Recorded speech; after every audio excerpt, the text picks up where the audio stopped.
são drogas, né, que podem levar... Gente, a minha cachorra aqui batendo na mesa. Não liguem, não. Então, tem vários tipos de drogas bastante comuns, como a amidarona e o propranolol, até antineoplásicos, por exemplo, né, que podem levar ao desenvolvimento. E drogas diversas, então, as anfetaminas, por exemplo, as anfetaminas foram responsáveis, né, pelo desenvolvimento de fibrose pulmonar em uma parcela significativa dos seus usuários. Né? Então, ela é um fator de risco para o desenvolvimento de fibrose pulmonar, por exemplo. Por isso que em muitos locais... Peraí, só um minutinho, viu? Só um minutinho que eu vou trancar ela, senão a gente não vai ter água. Vem cá, Jujuba, vem.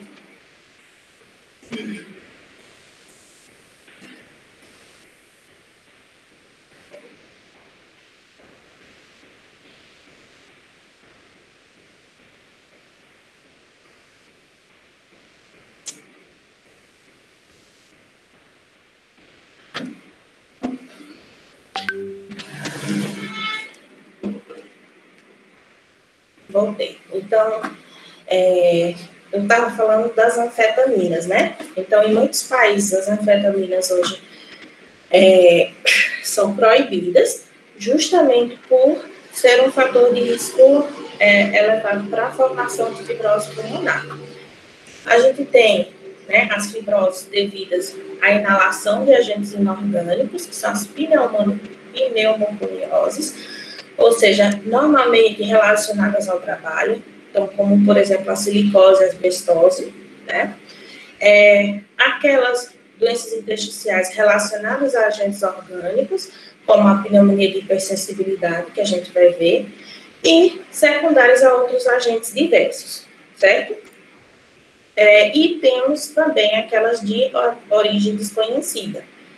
A principal é a fibrose pulmonar idiopática, sarcoidose, aquelas relacionadas às colagenoses, as doenças de preenchimento alveolar, e aqui a gente vai destacar a proteinose alveolar e a hemorragia alveolar difusa, doenças císticas e outros processos, como, por exemplo, as vasculites, que também poderiam se enquadrar aqui, que poderiam levar também ao desenvolvimento de padrões de doenças intersticiais. Gente, não liguem uma hora dessa, depois de fazer tanta coisa, vocês não estão com a cabeça boa, também não estou, mas vai dar certo a aula.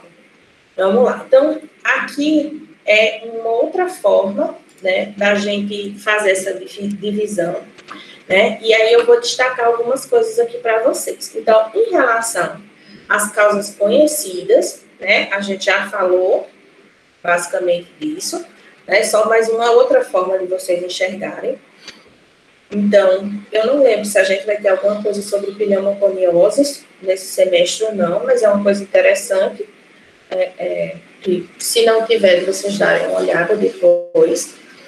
As pneumonias idiopáticas, e aí, nessa parte que eu acho que vocês, que é interessante vocês terem uma noção, então a gente tem a fibrose pulmonar idiopática e a pneumonia intersticial não específica, que são as duas que normalmente eu gosto de destacar,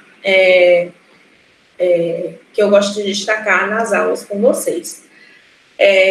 Aquelas de origem linfóide, as granulomatosas, destacando aqui a sarcoidose e a pneumonia de hipersensibilidade, e miscelânea, que de outros tipos de doenças também, tá? Ou seja, resumindo, vocês estão percebendo que são causas bastante diversas, são tipos de doenças bastante diversas, e elas estão agrupadas, né, pela forma de acometimento dentro do tecido pulmonar, dentro das estruturas pulmonares. Então, voltando, né, elas estão agrupadas porque elas acometem esses tecidos peribroncovasculares, elas acometem o tecido intersticial pulmonar, né, a parte intersticial do pulmão, e não propriamente a via aérea, certo? embora inicialmente a gente tenha a luz acometida, mas não é um processo que necessariamente leva ao acometimento dessa via aérea, certo? E aí, assim, essa parte eu acho bastante interessante, porque o que eu acho que é mais importante vocês pegarem das doenças intersticiais não é propriamente você saber o detalhe do detalhe de cada uma, embora eu vou fazer alguns destaques de algumas doenças, e eu acho que é interessante vocês anotarem esses destaques, eu vou falar com vocês nos momentos, mas, assim, o mais importante para você, como clínico, diante de uma doença intersticial, é você saber reconhecer que isso pode ser uma doença intersticial, é você saber o que solicitar para tentar fazer esse diagnóstico diferencial e você encaminhar para um especialista. Porque, assim, nem a gente que é pneumologista, né, eu e os demais colegas, a gente não domina propriamente esse meio que são as doenças intersticiais, então a gente tem noções, mas existem, por exemplo, colegas que trabalham especificamente com isso. Então, existem colegas que vêm em ambulatórios especificamente disso. Então, a recomendação é que, quando a gente tem um paciente que a gente faz o diagnóstico de uma doença intersticial, a gente vai mandar para esse centro de referência. Então, de vocês, eu acho que é importante que vocês saibam pensar nessa possibilidade, que vocês saibam, poxa, esse paciente aqui pode ser uma doença intersticial, pode ser uma fibrose, pode ser uma pneumonia de hipersensibilidade, uma sarcoidose, entende? Então, o mais importante para vocês como clínicos não é que vocês saibam fazer todo esse esquema de diferenciação, até porque a gente já viu que para fazer essa diferenciação muitas vezes é complexo. Então, o que a gente quer de um clínico, né, é que esse clínico ele saiba pensar nessa possibilidade, que ele saiba sei lá, começar a pensar sobre isso, pedir os exames iniciais até que o paciente consiga chegar nesse centro de referência, tá? Então, assim, o que é que normalmente a gente vê na história clínica e no exame físico desses pacientes? Então, normalmente, ele tem uma dispneia que piora com as atividades que se desenvolveu, em geral, há meses ou anos. Existem algumas, como a gente vai ver, que pode ser que acometa de forma mais precoce, mas geralmente é uma coisa que vem se desenvolvendo com o tempo. O paciente geralmente tem uma tosse seca, né?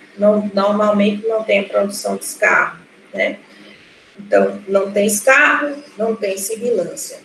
E aí, a gente precisa investigar sintomas de doenças com manifestações sistêmicas, principalmente a gente destaca aí doenças do tecido conjuntivo, né? Doenças como hepatites, o HIV. Então, são doenças sistêmicas que podem levar ao desenvolvimento de doenças intersticiais. Então, diante de um paciente que tem esses sintomas, você vê se tem doenças sistêmicas. Outra coisa importante é a verificação de medicações potencialmente tóxicas. E isso, às vezes, é um pouco complexo, né? Porque muitas vezes o paciente não sabe nem o que está usando hoje. E irá a 10 anos.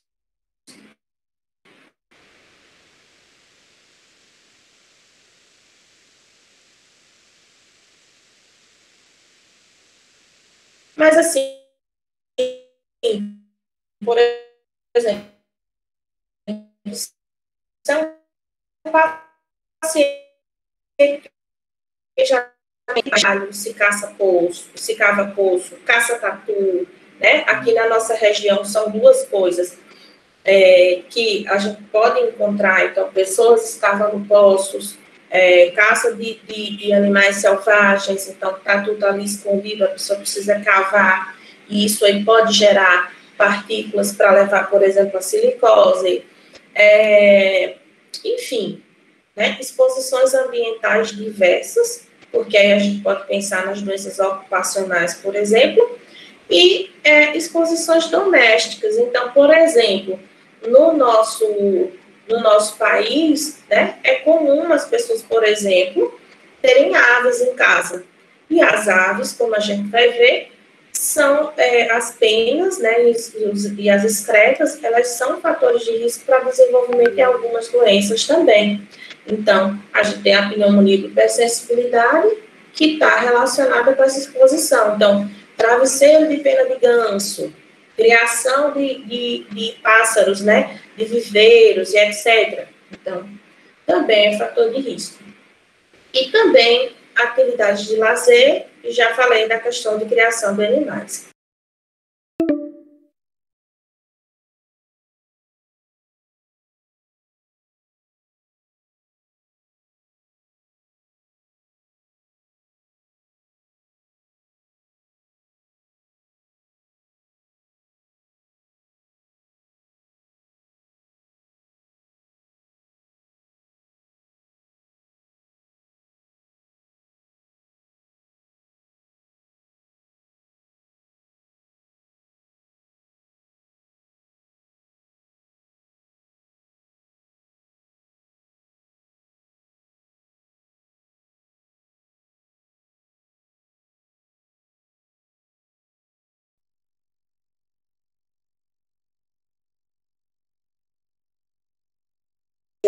Avançada, né? Uma fibrose avançada no pulmão.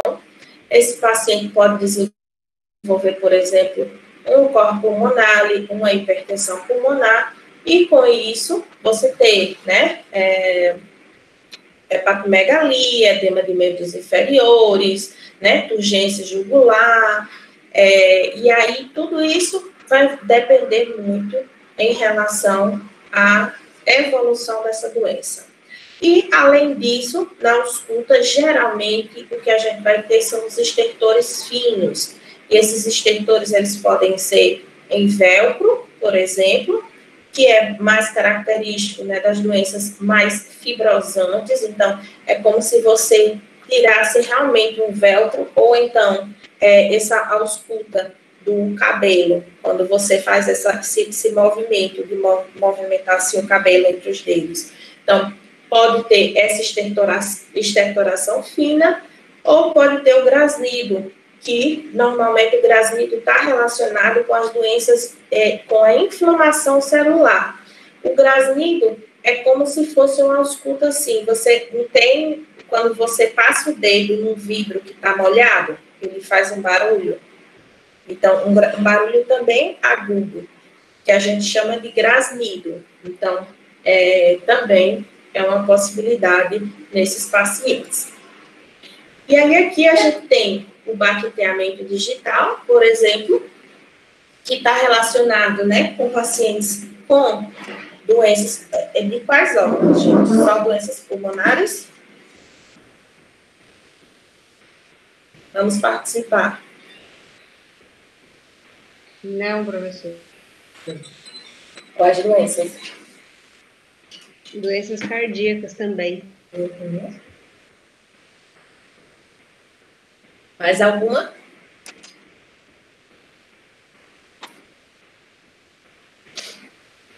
Alguém mais? Também doenças hepáticas, né? Mas a gente vê principalmente nos cardíacos e pulmonares esse baqueteamento digital, né? Que está bastante relacionado, né, com a questão da queda da oxigenação. Eu já li uma vez, minha gente, e acabei, não lembro mais exatamente o porquê, mas tem bastante relação com a queda dos níveis de oxigenação sanguínea e acaba levando à formação desse bacteamento. Professora, esses pacientes têm uma idade mais prevalente para essa doença?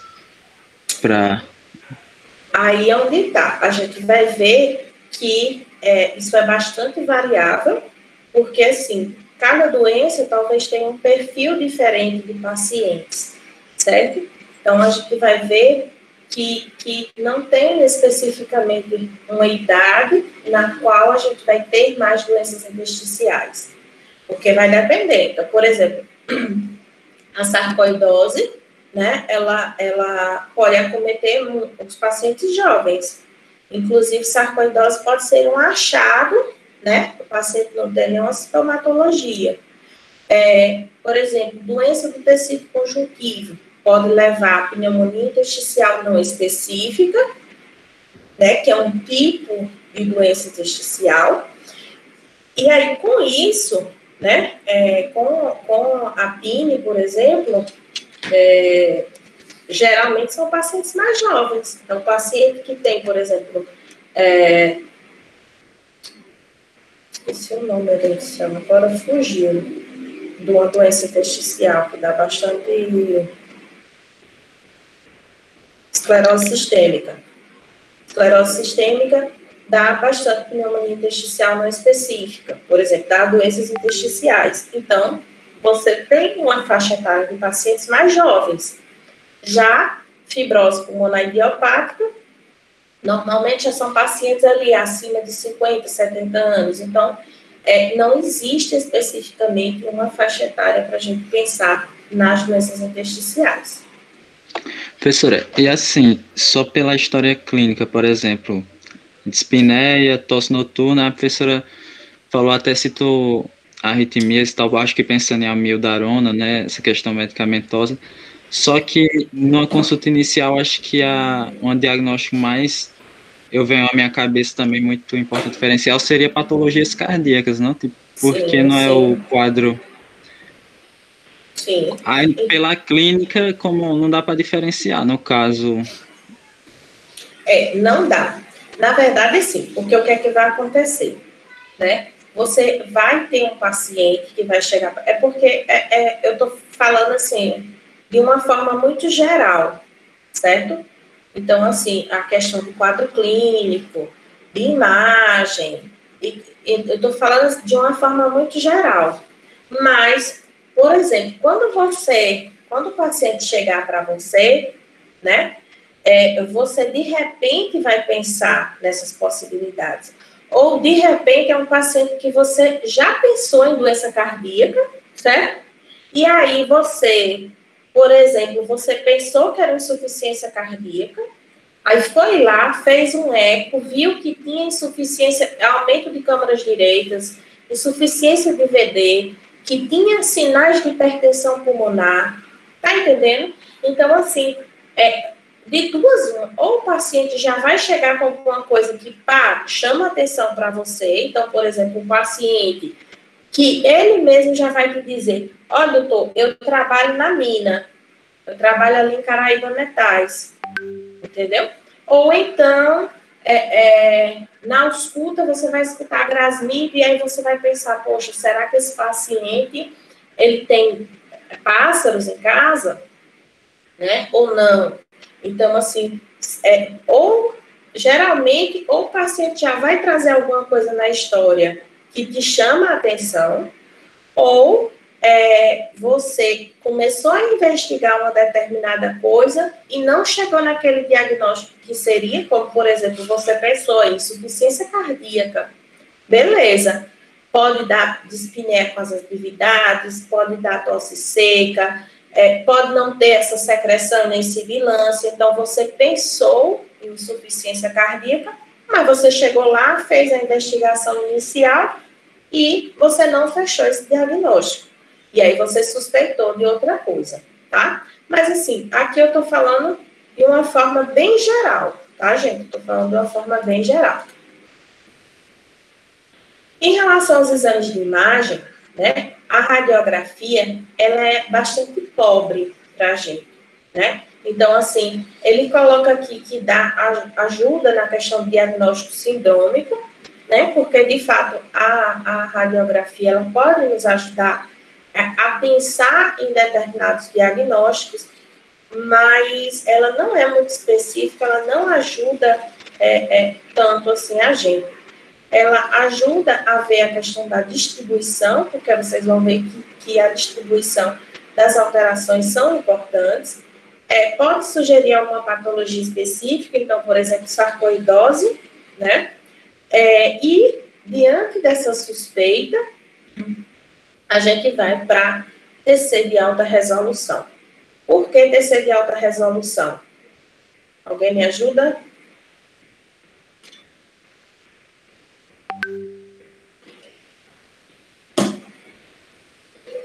Okay. Por ser mais sensível e específico? Tu é LN, né? É. Você participa bastante, parabéns. Tem que participar, pessoal. Não fica só a professora falando. Então, tu falou que ela é mais específica? Mais sensível, né? Mais sensível. Então, na verdade, eu não sei se vocês lembram, quando a gente estava falando de tomografia, que eu até mostrei na aula de tomografia 2 tomografias diferentes. Uma pelo convencional e outra pelo corte de alta resolução. Alta resolução, como o nome já diz, ele permite uma melhor avaliação das estruturas pulmonares. Então, é como se fosse assim, tem a ver com a questão da resolução, como o nome mesmo diz, Camila. Mas assim, vocês estão entendendo, né? O corte de alta resolução é como se ele fizesse um corte mais fino, né? Que aí a gente falou, né? O corte normal é como se fosse um corte, vamos dizer, de 10 milímetros, e o corte de alta resolução, um corte, vamos dizer, de 2 milímetros. E aí, com isso, a gente consegue ter uma resolução melhor na hora de avaliar essa imagem.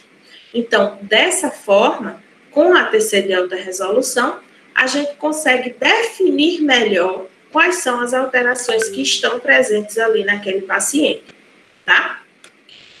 E aí aqui, por exemplo, a gente tem uma radiografia de um paciente, né, com fibrose pulmonar. O que é que a gente percebe nessa radiografia?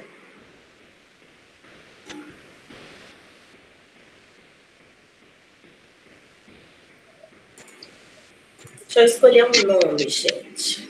Comprometimento difuso, periférico. Alguém falou, vamos lá. Então, a gente tem um comprometimento. Que comprometimento? A gente já tem mais ou menos aqui, né? Professora. Sim. Eu poderia chamar esse comprometimento da radiografia de infiltrativo? Sim. A gente pode chamar de opacidades ou de infiltrado.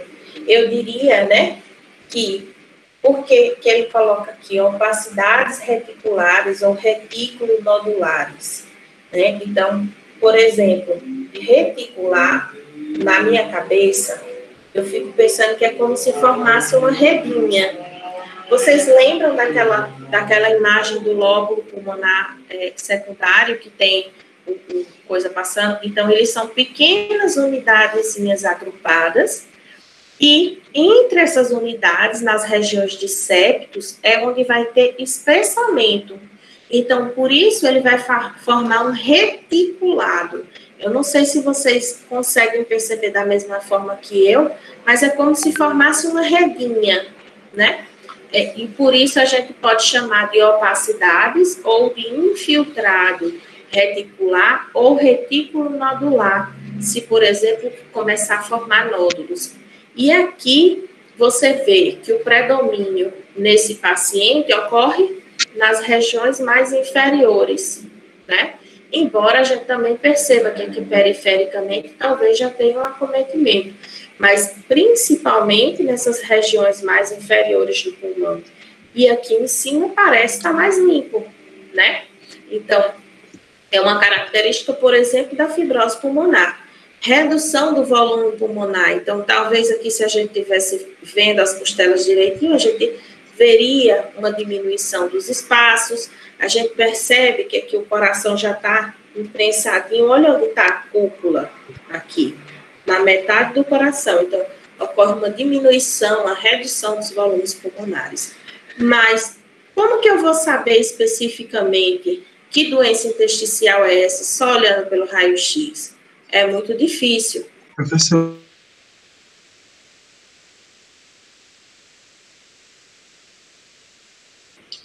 me diga, eu poderia, vendo uma radiografia dessa, é lógico que tem toda uma história clínica por trás, mas eu poderia pensar em uma tuberculose miliar para um paciente com uma radiografia assim?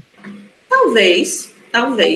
Embora na TB miliar você tenha uma distribuição por todo o pulmão, né?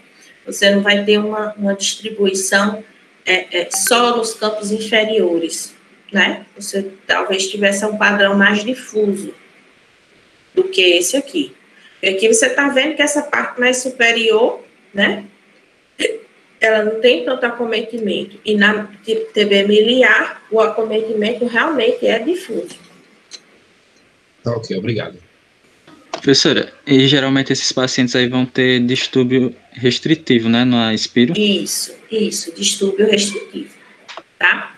Ô, professora, e essa radiografia é uma radiografia padrão de doença intersticial?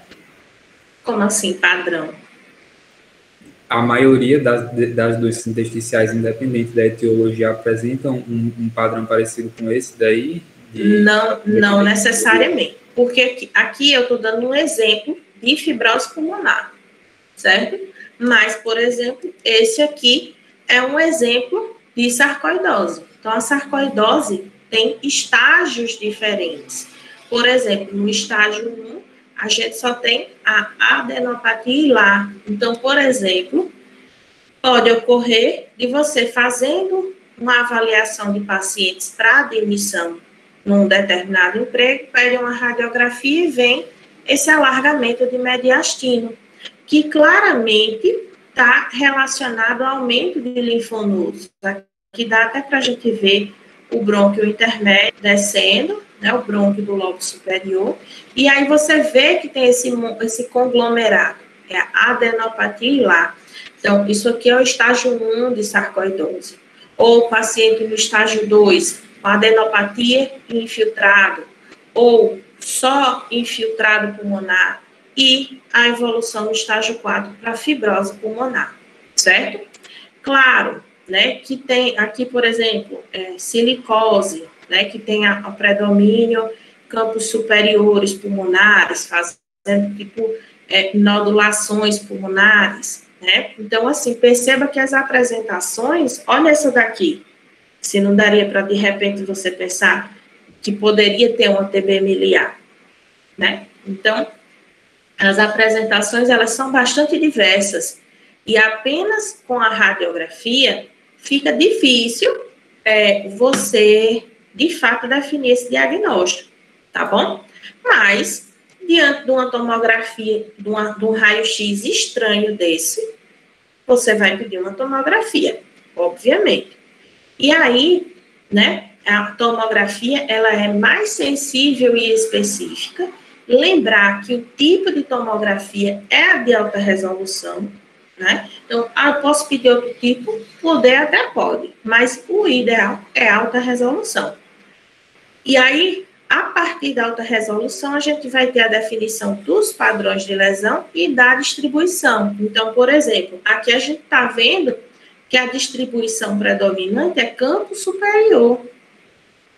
Diferente daquela primeira radiografia, que a gente viu que a distribuição era inferior, começava inferior. E, às vezes, você pode ter um acometimento de todos os campos, mas, por exemplo, você pode ter um predomínio inferior, o meio mais ou menos e o ápice bem discreto.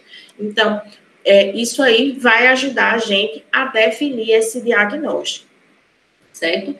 E ela pode fornecer, e aí essa combinação de padrões ajuda na suspeita diagnóstica e esse padrão ele também ajuda a ver o padrão, o grau de inflamação. Por quê?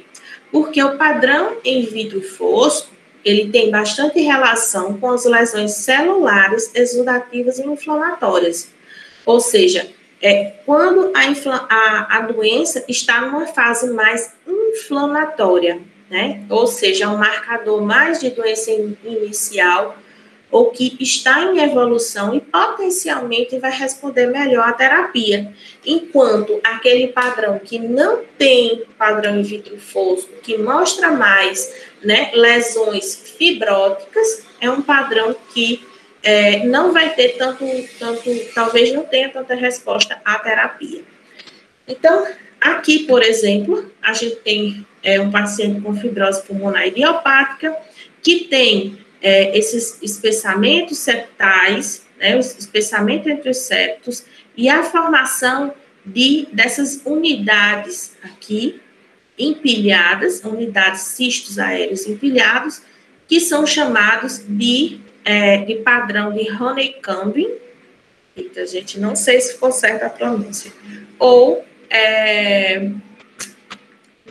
favelamento, né? Então, favelamento é esse padrão aqui que a gente vê muito nas doenças, na fibrose pulmonar idiopática. Professora. Então, oi. É engano meu, ou eu também poderia pensar, por exemplo, numa deficiência de alfa-1 antitripsina, enfisema relacionado a isso, nesse caso de favelamento de bases pulmonares? Porque então, parece. Parece, mas assim, aí vai ter outras coisas também associadas. E a questão da distribuição. Se não me engano, na deficiência você também vai ter em outras localizações também, né? Aqui a gente tem essa área que é bem característica, o favelamento aqui, ele é bem característico, e nesse corte aqui você percebe que ele está realmente predominante nessas áreas mais basais, né? Nos campos inferiores. Até nesses cortes dá para a gente ver, ó, essa área aqui, que é uma área mais superior, né? Que aqui ainda está a traqueia, você viu um pouco de acometimento. Isso aqui, que é um campo médio, né? Que é onde está fazendo a bifurcação da carina, tem um comprometimento, mais ou menos. E o campo inferior, você vê que tem bastante acometimento. Fora que aqui você também tem, como é que diz? Jesus, tá difícil hoje a memória. Estou tentando lembrar o nome. Espessamento septal? Não, mas é outro nome. Bronquiectasia? Não, é um nome parecido. Também bronquiectasias de tração, é isso mesmo, gente. Bronquiectasias e bronquiolectasias, que a gente também tem bastante relacionados aqui. Mas, assim, o que é que acontece? Os achados da fibrose, eles são bastante diversos, né?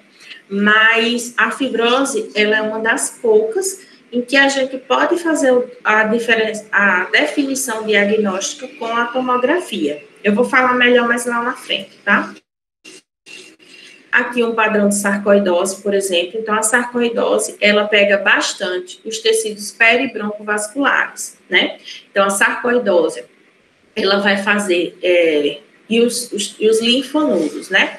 Então, ela vai fazer esse padrão de nódulos, né? E você percebe aqui, por exemplo, nesse local aqui, que é da cisura, né, ele tem bastante acometimento. Aqui, subpleural, ele tem bastante acometimento. Então, é um exemplo que a gente vê na tomografia. Aqui, para a gente ver a questão do vidro fosco, né, fazer aquela diferenciação entre o que é vidro fosco e o que é, né, aprisionamento aéreo. Mas aqui, no caso, um paciente com artrite reumatoide, que tem o vidro fosco e o espessamento septal. Então, lembrando que o vidro fosco dá uma maior chance a esse paciente de ter resposta ao tratamento. Em relação à função pulmonar, né, ela não ajuda em relação ao diagnóstico propriamente dito, mas ajuda a gente a ver a questão da gravidade da doença e, posteriormente, da resposta ao tratamento, né? como o colega já falou, normalmente a gente vê restrição nesses exames e também é necessário a gente realizar alguns outros exames, como, por exemplo, a medida do volume residual, ou seja, fazer a medida dos volumes totais pulmonares, capacidade de difusão do monóxido, como a gente já viu que também é importante para a gente pensar como está a troca gasosa desse paciente, e, em alguns casos, também a gasometria arterial, para que a gente possa avaliar se esse paciente já teria alguma indicação de O2, por exemplo. O lavado broncoalveolar, ele pode ajudar em alguns casos, então, por exemplo, na proteinose, né, a gente tem a deposição de proteína, né, tem uma dificuldade no surfactante, deposição de proteínas, e aí na hora que você faz o lavado, você tem um líquido, né, que vem bastante leitoso, e progressivamente esse líquido ele vai clareando, tá? Mas é uma possibilidade aí. Na hemorragia alveolar também a gente pode ter, no caso, um aspirado inicialmente mais hemático e que pode ir clareando à medida que você vai lavando, tá? Ajuda no diagnóstico diferencial e na pesquisa de infecções por doenças oportunistas, né? E para algumas doenças, a questão do perfil celular, né, também pode ajudar em relação a essa definição diagnóstica. A biópsia, né? Então, a biópsia transbrônquica, ela pode ser utilizada através da broncoscopia, mas normalmente a gente tem fragmentos muito pequenos e com artefatos. Isso aí pode dificultar a avaliação.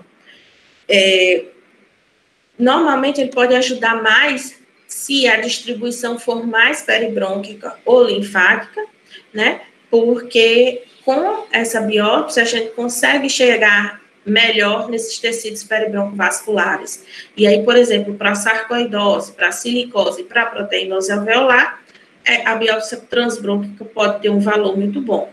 E ele pode também ajudar na diferenciação com a linfangiocarcinomatosa, por exemplo, que pode se assemelhar aos achados de sarcoidose em alguns pacientes, né, de algumas dessas doenças intersticiais.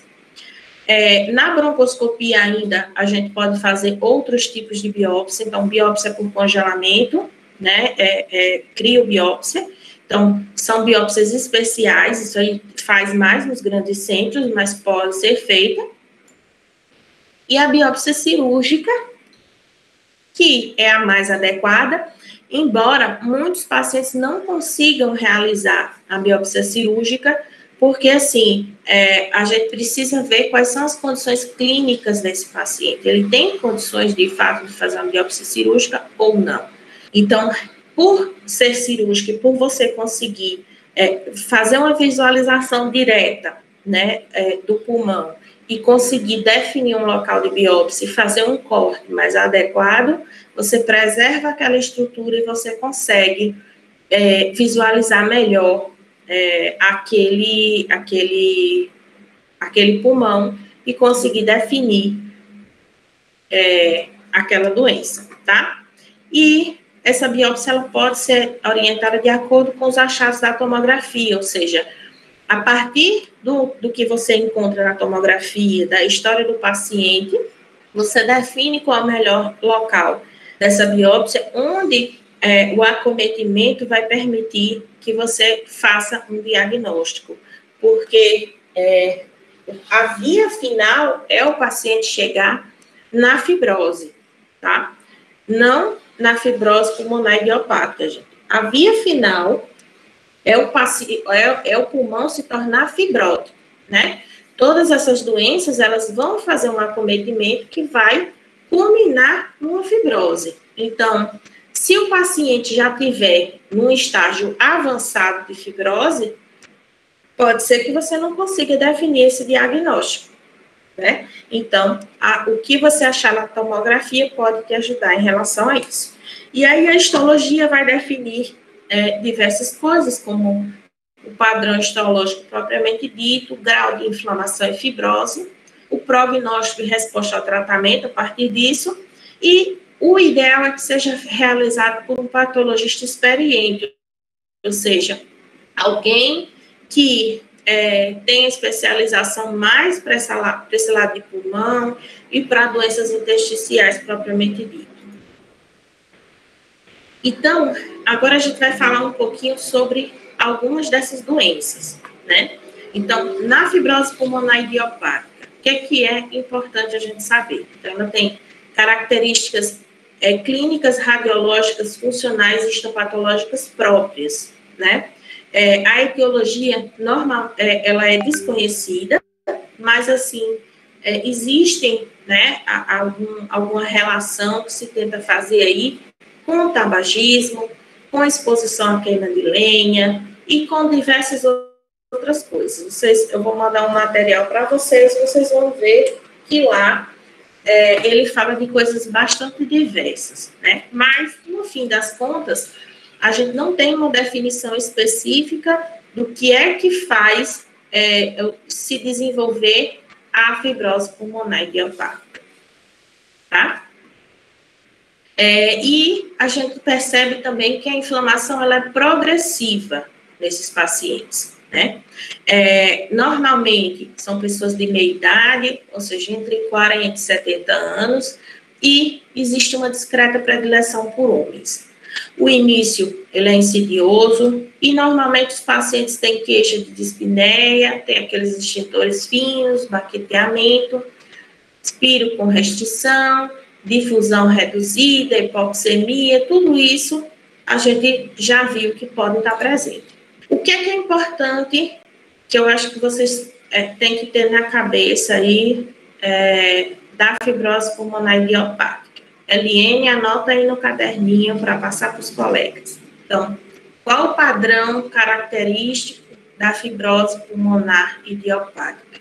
O padrão PIO, pneumonia intersticial usual. Padrão característico. Não sei qual é. O padrão característico da fibrose pulmonar idiopática é o padrão PIO, pneumonia intersticial usual. Então, esse padrão ele é caracterizado por uma doença não uniforme, ou seja, tem áreas de pulmão normal e áreas de inflamação. Normalmente, a gente vai ver infiltrados septais, proliferação fibroblástica e deposição de colágeno, né? E, na doença avançada, isso aí vai fazer aqueles espaços císticos com paredes espessadas, levando ao favelamento. E aí, talvez isso ajude naquela diferenciação com a deficiência de alfa-1, que a gente não vai ter essas paredes espessadas, como a gente vai ver no favelamento. E aí, a tomografia de alta resolução, ela é muito importante, porque para a fibrose pulmonar idiopática, a gente tem avaliações a serem feitas, né, na tomografia de alta resolução. Então, o mais comum, infiltrado reticular desigual, que acomete principalmente as regiões subpleurais e basais. Ou seja, o subpleural é acometido, porque a gente vai lembrar, a gente está lembrando que tem aquele acometimento do interstício peribroncovascular. E aí, na alta resolução, a gente vai ver isso, né? Essa reticulação, principalmente subpleural e basal, com áreas de favelamento e bronquiectasias de tração. O vidro fosco, ele pode estar presente, mas a presença de vidro fosco é um fator que fala contra fibrose pulmonar idiopática, tá? Então, vocês vão ver no material que eu vou enviar para vocês que existem padrões na tomografia, padrões que são mais sugestivos de fibrose pulmonar e padrões que são possíveis e padrões que não são compatíveis com fibrose pulmonar. Isso aí, minha gente, eu só estou falando tudo isso aqui para que vocês saibam, tá? Não precisa vocês pirarem para ver qual é o padrão que é compatível com a fibrose pulmonar, não. É só uma coisa para vocês saberem. Então, a partir desses achados, quanto mais compatível é a tomografia, você pode, de repente, dar o diagnóstico desse paciente apenas com a tomografia de alta resolução. Se esses achados, de fato, forem achados totalmente compatíveis. Deixa eu só botar aqui, ó, para vocês verem.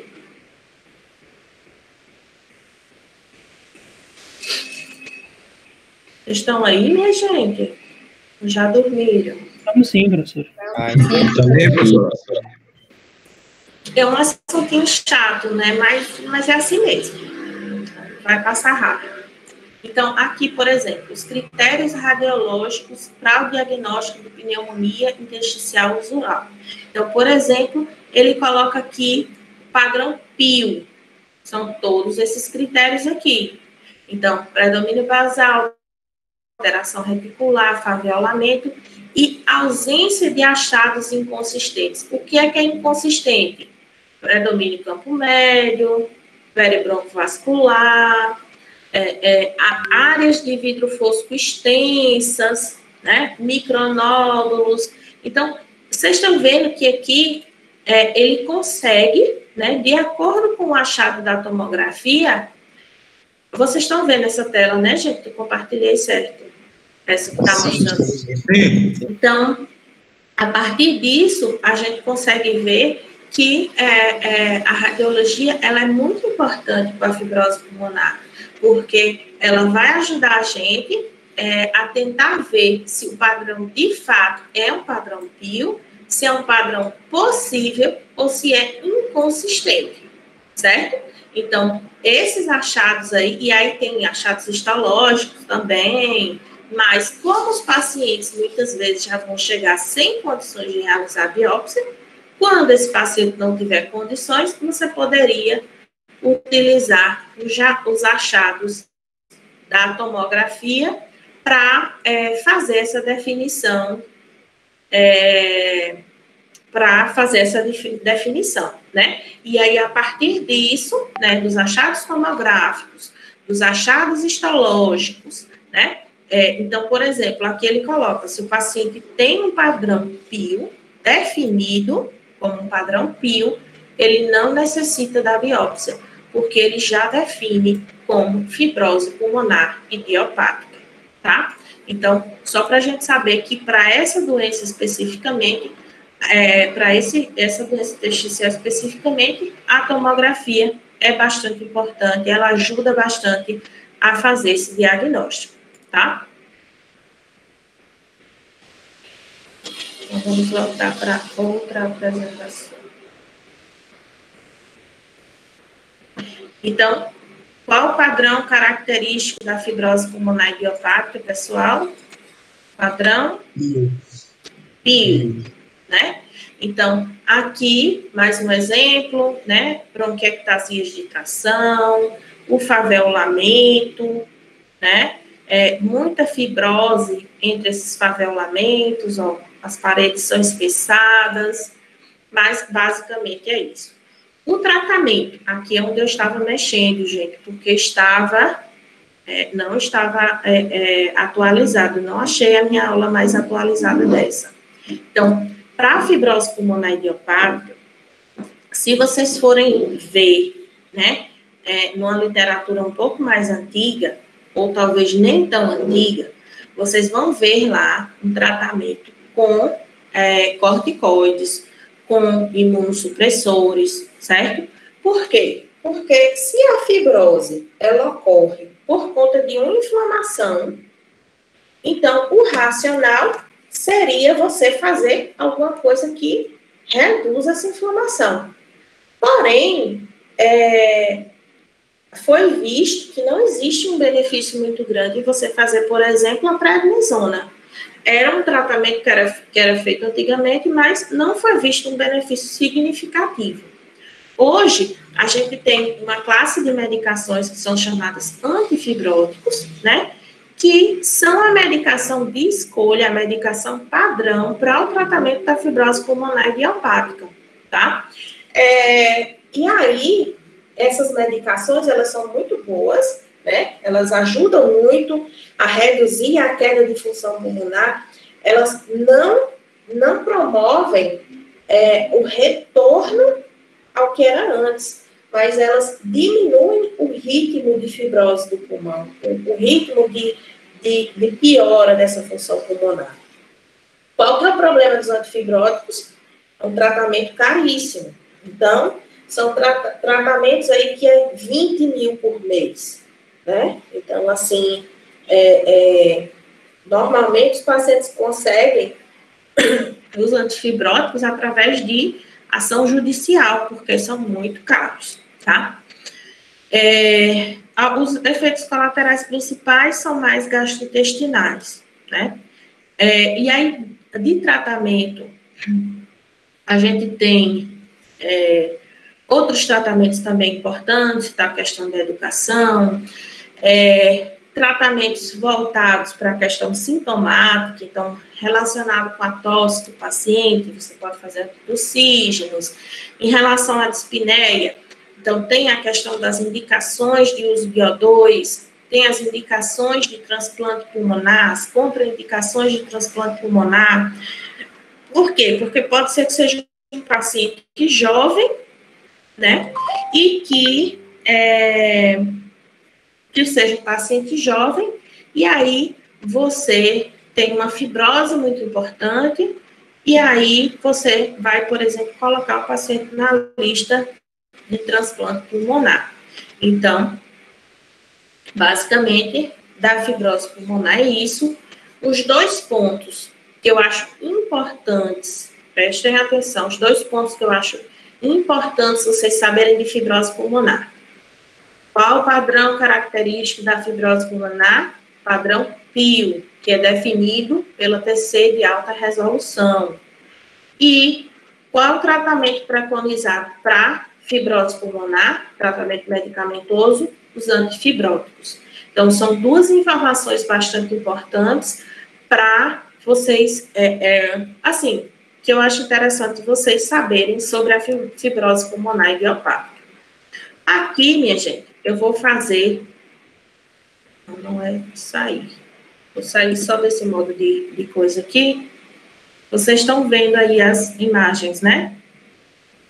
Sim, professor. Eu vou só adicionar aqui, na verdade, eu acho que eu não vou falar de sarcoidose para vocês, por conta do tempo, mas eu vou falar uma coisa que chama PINE. Então, PINE é pneumonia intersticial dual. Certo? PINE. Então, por que o padrão PINE é importante? Porque muitas vezes a definição vai ficar entre um padrão de fibrose pulmonar e um padrão PINE, por exemplo.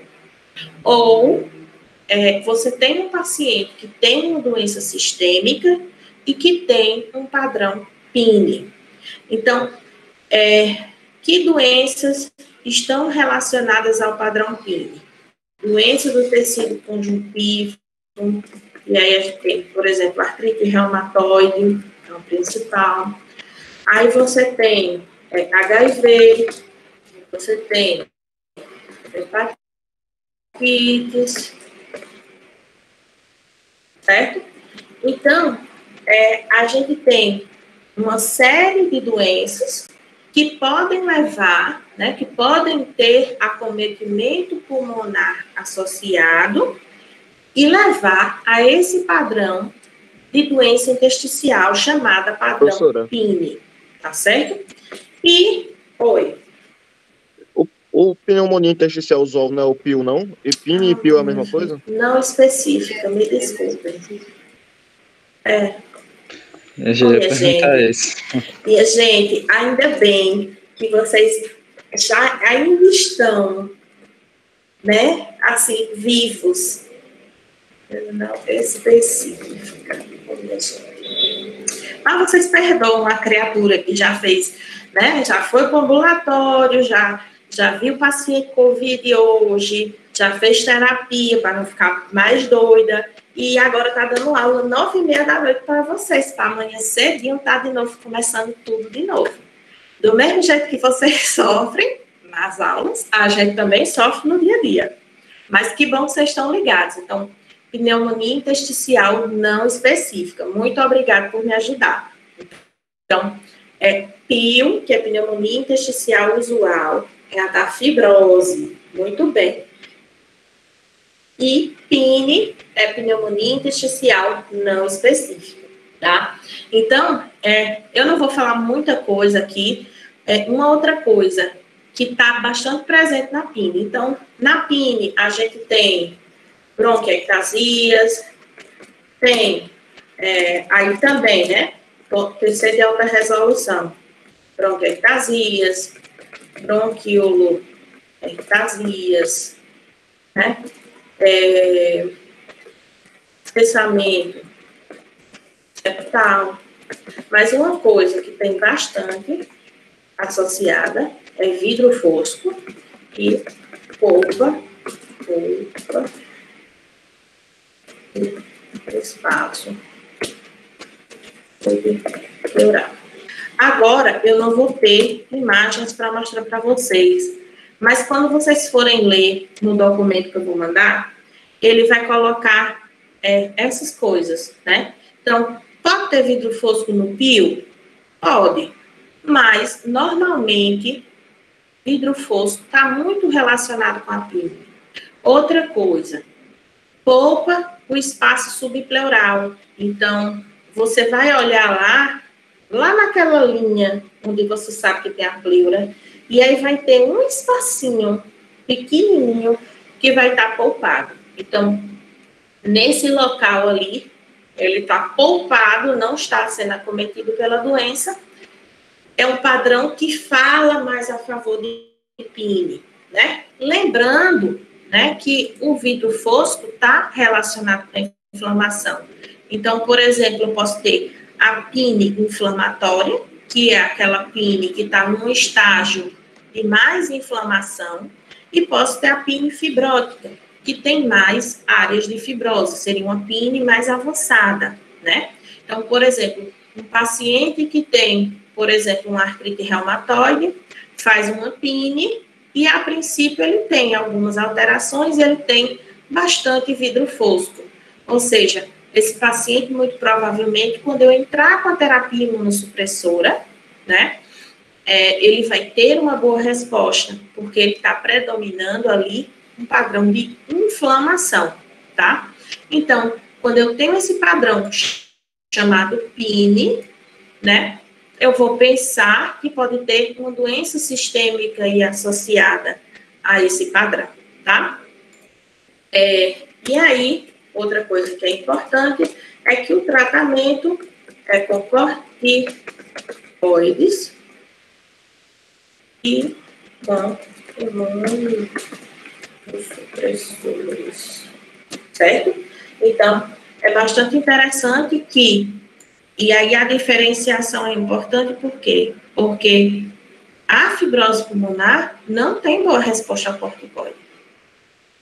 A PINE tem, né? Então, por isso que é importante eu tentar fazer o diagnóstico diferencial e por isso que a tomografia é bastante importante para eu tentar fazer o diferencial dentro dessas doenças, tá bom? Então, aqui é só um resuminho da PINE, tá certo? Só para a gente saber mais ou menos, mas assim, muita coisa das doenças intersticiais vai apresentar esse padrão PINE, tá certo? Muitas doenças intersticiais vão ter como característica esse padrão PINE, tá?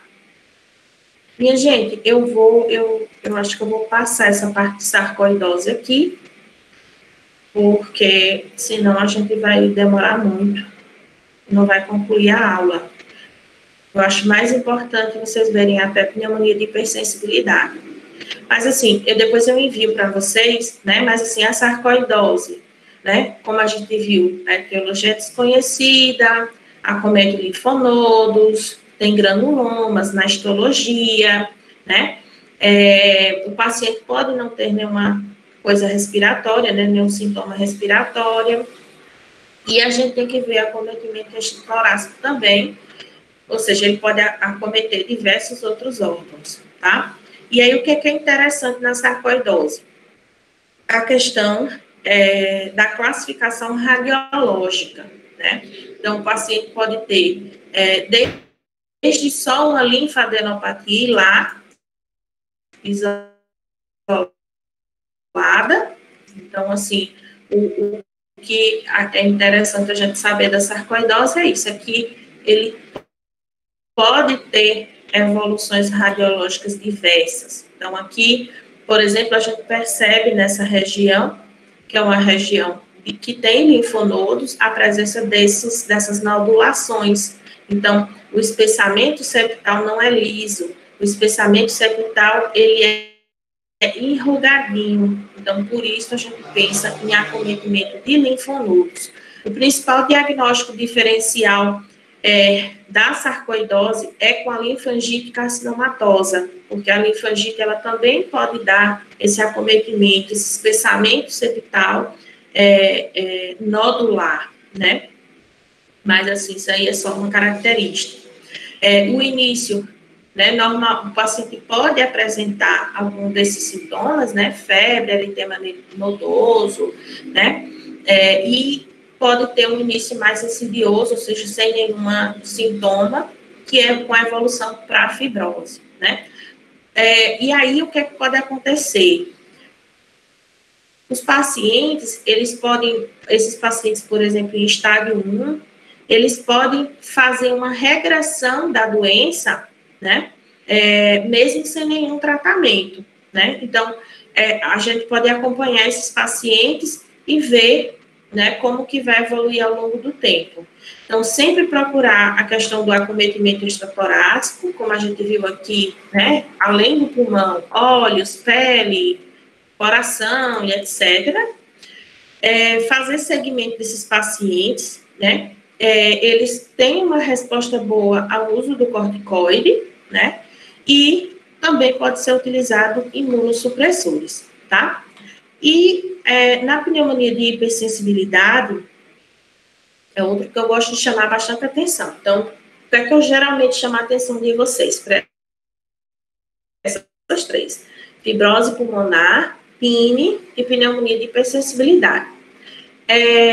Então, a pneumonia de hipersensibilidade, ela está relacionada com a inalação e sensibilização a partículas orgânicas, né?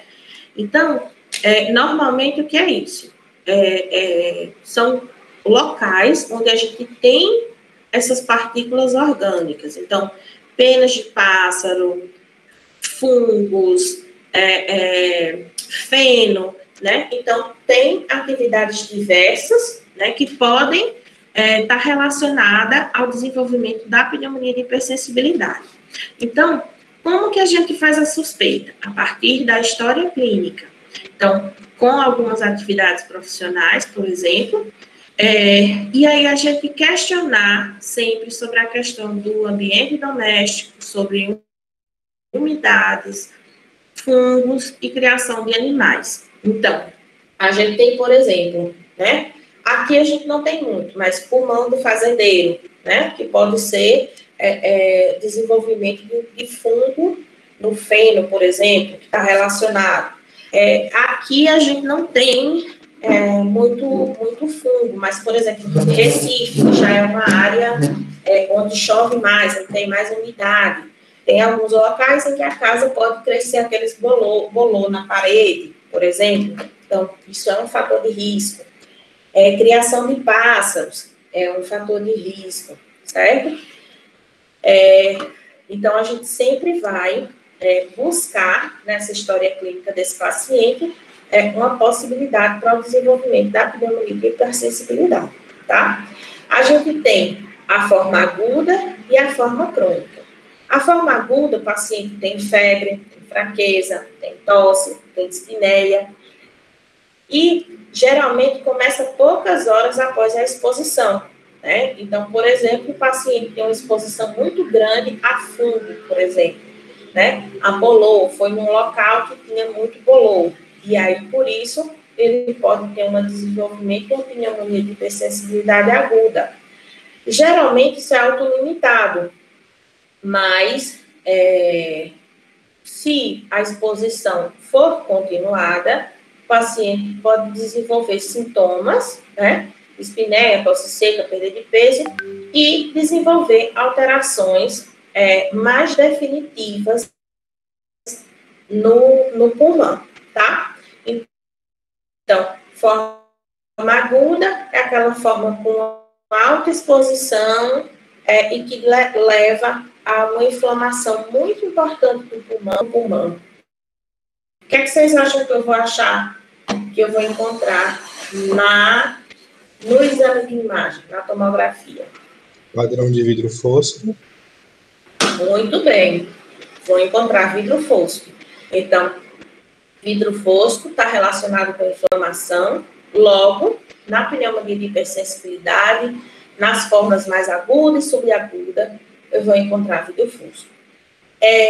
No exame físico, o que é que eu posso encontrar principalmente? Estertor fino e grasnido. Grasnido é bastante sugestivo, denota inflamação celular, tá? Aqui, né, são antígenos diversos, né, que podem levar ao desenvolvimento. Então, por exemplo, aqui a gente está vendo penas e excretas de aves, né, cana mofada, água contaminada, outros animais também, enfim, tá? Só para a gente lembrar, mas aqui no nosso país, o que a gente chama bastante atenção é a questão das aves e do mofo, tá? No raio... Professora, por exemplo, ele tem Aspergillus spp, não é a pneumonia pelo fungo, né, propriamente. É uma hipersensibilidade, como é? Porque tem a aspergilose também pulmonar. Sim, tem a aspergilose. Mas, na verdade, está relacionado a proteínas presentes, né? Como se fosse assim... Como é que eu vou explicar, Jesus? É como se fosse... Não é o organismo que está causando, é um antígeno. Isso, entendeu? É um antígeno relacionado àquele coisa e não necessariamente o aspergillus. Entendeu? Então, por isso que não seria uma aspergilose. Tá? Então, por exemplo, aquela exposição vai levar à formação de antígeno, que por sua vez vai levar à inflamação pulmonar. Tá? E aí, na radiologia, no raio-x, a gente não tem como diferenciar muito, né? Mais uma vez, o raio-x, ele ajuda a ir em direção, mas ele não ajuda tanto. Então, predomínio basal, vidro fosco, embora no raio-x a gente não fale em vidro fosco, né? E na forma crônica, mais reticular, né? E na tomografia, a gente vai encontrar principalmente nódulos centrolobulares e áreas de vidro fosco, com distribuição irregular. E aí, aqui ele coloca, né, que pode haver favelamento na doença avançada, porque, assim, quanto mais a doença ela vai, ou seja, essa exposição ela é continuada, essa doença ela se cronifica e, como eu falei, a cronificação das doenças intersticiais pode levar à formação da fibrose, né, de um padrão mais fibrótico e, consequentemente, do favelamento, tá? Aqui é só um exemplo, né, com muito vidro fosco, né, aqui associado. Aqui já numa fase avançada com favelamento. E aí vocês estão vendo, e aí no caso, um padrão PINE.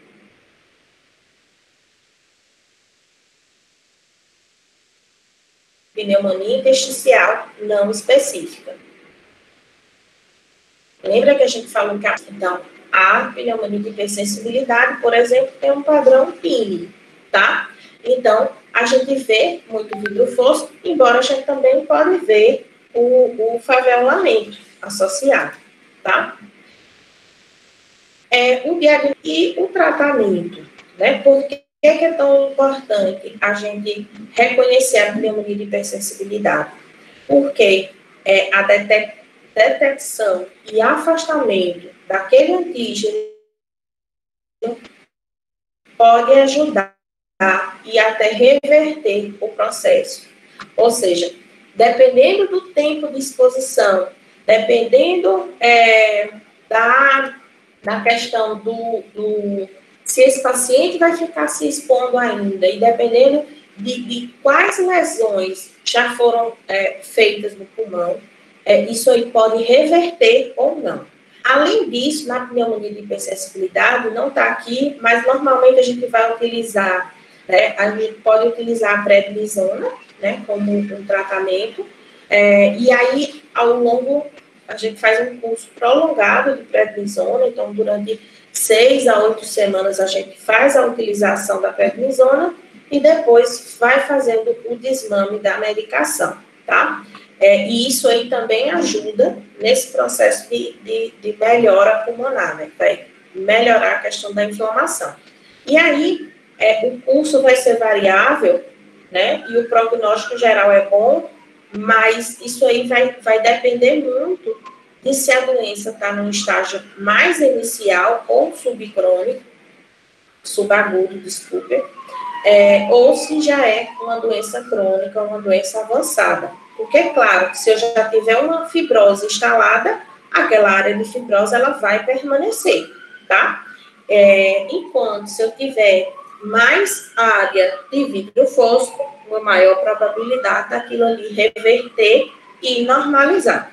Então, o que é importante a gente saber da pneumonia de hipersensibilidade? Pneumonia de hipersensibilidade, normalmente relacionada à exposição, né, a alguns fatores de desenvolvimento de antígenos, então, aves e mofo, principalmente no nosso país. O padrão, normalmente, na pneumonia de hipersensibilidade, é um padrão PINE, né, com vidro fosco, com acometimento irregular do parênquima, né, e é muito importante dar o diagnóstico, porque o tratamento pode levar à melhora completa, à reversibilidade das lesões pulmonares, se for um quadro mais inicial. E aí a gente também pode utilizar como tratamento os corticoides, os imunossupressores, tá? Pronto, minha gente. Era basicamente isso. Basicamente não, porque foi muita coisa. Eu sei que foi muita coisa. Mas vocês conseguiram pegar o que é mais importante dessa aula? Então, o que é mais importante? O que é que vocês acham? Foi mais importante, assim, para vocês, como clínicos, saberem? Saber suspeitar. Acho que é importante. Dos padrões, né? PINE, PIO e da pneumonia. E acho que dentre essas três, professora, a que mais, assim, tem um melhor prognóstico, poderia dizer que seria a pH? Isso, a pH tem o melhor prognóstico. Normalmente.